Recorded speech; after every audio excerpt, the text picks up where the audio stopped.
दोस्तों, एक समय की बात है। तिब्बत के शांत पहाड़ों में बसे एक शांतिपूर्ण गांव में तेंजिन नाम का एक युवा भिक्षु रहता था। तेंजिन पूरे गांव में अपनी बुद्धिमानी, करुणा और अपने आध्यात्मिक मार्ग के प्रति अटूट समर्पण के लिए जाना जाता था। उसने मठ में ध्यान, धर्म ग्रंथों का अध्ययन और बुद्ध की शिक्षाओं का अभ्यास करते हुए कई साल बिताए थे। एक दिन कार्लडेन नाम का एक नया भिक्षु मठ में आया। कार्लडेन युवा और उत्साहित था, लेकिन उसके पास तेंजिन जैसे वर्षों के प्रशिक्षण और अनुशासन का अभाव था। जैसे ही कार्लडेन मठ में शामिल हुआ, तेंजिन के दिल में ईर्ष्या की भावना महसूस होने लगी। उसने देखा कि कार्लडेन वरिष्ठ भिक्षुओं का ध्यान अपनी ओर आकर्षित कर रहा था और अपनी आध्यात्मिक यात्रा में तेजी से प्रगति कर रहा था।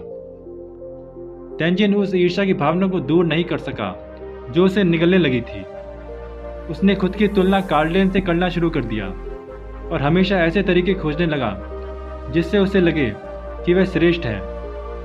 तेंजिन की ईर्ष्या हर गुजरते दिन के साथ मजबूत होती गई और वह कार्लडेन सहित अपने साथी भिक्षुओं से भी दूर होता गया।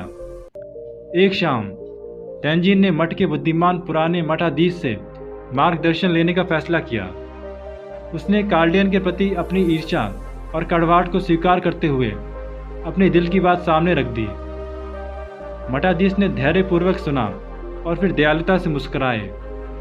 मेरे प्रिय तेंजिन, मठाधीश ने कहा, ईर्ष्या एक जहर की तरह है जो दिमाग और दिल को खा सकती है। यह आपके निर्णय को धूमिल कर देती है और आपको सच्चाई देखने से रोकती है। यह कार्लडेन नहीं है जो आपकी पीड़ा का कारण बन रहा है, यह आपका अपना ही दिमाग है।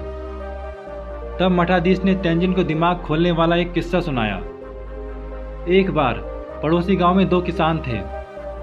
एक के पास एक बड़ा फलता फूलता सेब का बाग था, जबकि दूसरे के पास छोटा संघर्षशील बाग था। दूसरा किसान ईर्ष्या से भरा हुआ था। वो हमेशा पहले किसान की सफलता को ईर्ष्या से देखता था। वह यही सोचता रहता था कि उसको समझ में नहीं आता कि पहले किसान का बाग इतना बेहतर क्यों था। एक दिन उसने सफल किसान से मिलने और उसका रहस्य पूछने का फैसला किया। सफल किसान ने उसका स्वागत किया और कहा, मैंने देखा कि आप मेरे बगीचे को बहुत देर से देख रहे हैं। फिर पहले किसान ने कहा कि आओ मैं तुम्हें कुछ दिखाता हूँ। अब पहला किसान ईर्ष्यालु व्यक्ति को एक पेड़ के पास ले गया और उसने सेब से भारी एक शाखा की ओर इशारा किया। उसने दूसरे किसान से कहा कि क्या आप इस शाखा को देख रहे हैं?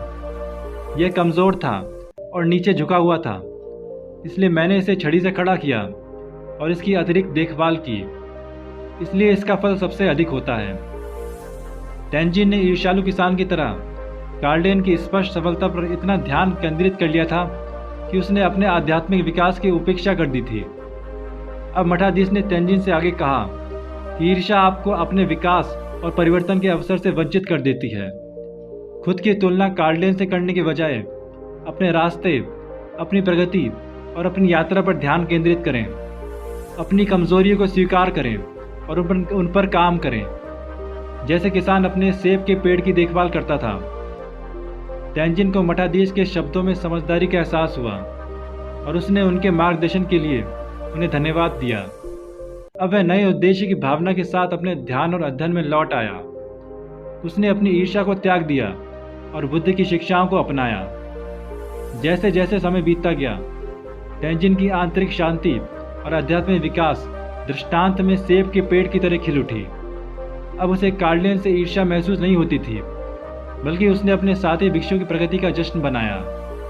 अब दोनों भिक्षु घनिष्ठ मित्र बन गए थे। अपनी आध्यात्मिक यात्राओं में एक दूसरे का समर्थन करते रहे और साथ में उन्होंने पूरे मठ को अपनी बुद्धि और करुणा से समृद्ध किया। और इसलिए तिब्बत के शांत पहाड़ों में तेंजिन और कार्लडेन की कहानी एक कालातीत अनुस्मारक बन गई कि कैसे ईर्ष्या को आत्म जागरूकता और अपने स्वयं के आध्यात्मिक पथ पर ध्यान केंद्रित करके आंतरिक विकास और सद्भाव में बदला जा सकता है।